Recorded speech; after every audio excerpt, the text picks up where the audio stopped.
I don't even look at the polls. I didn't look at them 4 years ago. I don't look at them now. Perhaps you feel like David Bartlett.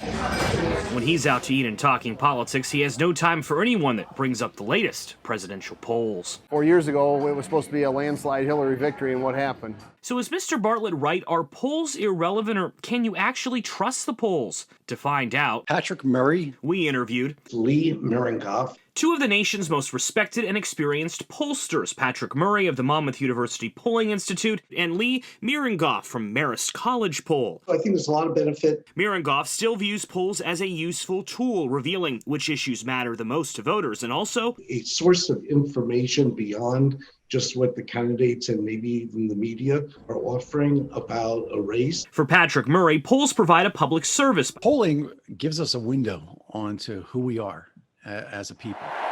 But the polling industry knows they have a credibility problem, Thank you all so much.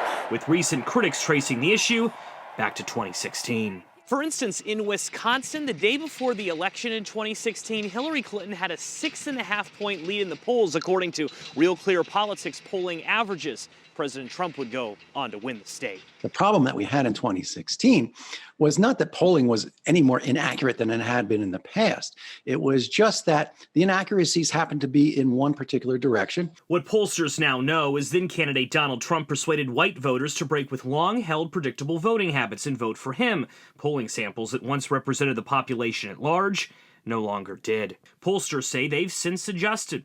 Some say the polls didn't account for the so-called shy Trump voter, or President Trump supporters who are reluctant to reveal their candidate preference. Our experts disagree. There you go. The so-called secret Trump voter doesn't exist in terms of polling. That brings us back to our original question. Can you trust polls? So the polls, can be trusted not to sway you necessarily, but to inform. I think the idea behind averages is a good one because there always is going to be a range of results. As for David Bartlett, well, It's going to be what it's going to be. in Washington, I'm Joe St. George.